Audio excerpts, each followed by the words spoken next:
All right, this is Professor Pelt. This is part 3 of chapter 3, section 4. Okay, so we're going to try an application problem here. So computer store is offering a deal. Okay, $300 off the price of a new computer. And the second deal is 15% of the total purchase today.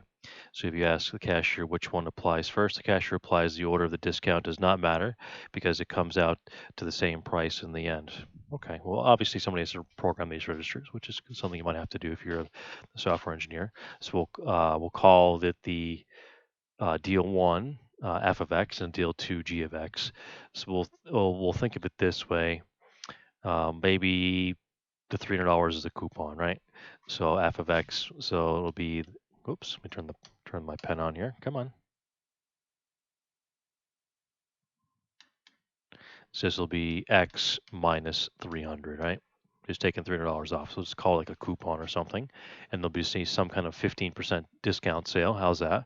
So if you think of it this way, you take the price minus 15% of the price. Or another way to think about that is 85% of the price, right? Because you're really doing 1x minus 15%, right? All right, so f of g of x, what does it represent? And g of f of x, what does it represent? Okay, so let's do each of these first. So f of g of x, right? Which also stands for f of g of x. Either way, it's the different symbolism for the same thing, right? Let me write that correctly. Okay, so it means we're going to take the f function.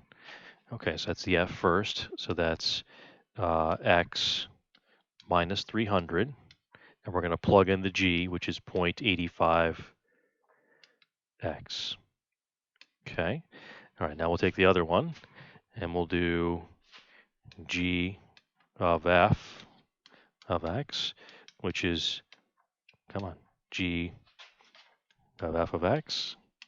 Okay, so that means I'm going to take g first and write 0.85x, because that's what the g function is. And I'm going to plug in the f, which is x minus 300.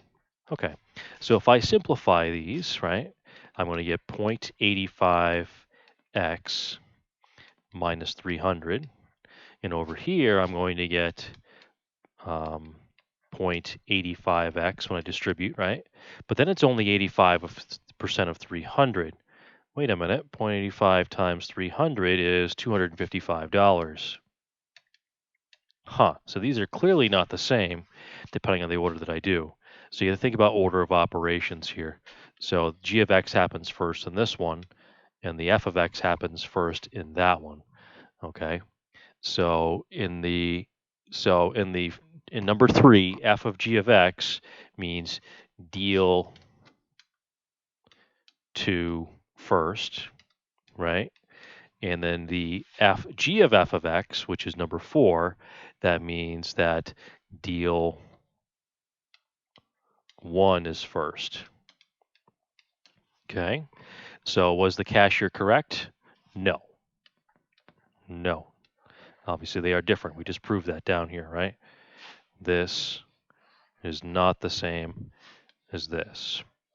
Okay, this is g of f of x, and this is f of g of x.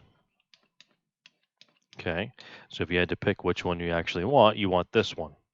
Okay, so that's when the deal 2 happens first, right? Well, deal 2 is the percentage, right? Because you want the percentage off a bigger number, right? So you don't want to subtract the 300 first because it'll give you a smaller number. You want the percent off first because it's a percent off a bigger number. So if not, what order is better, okay?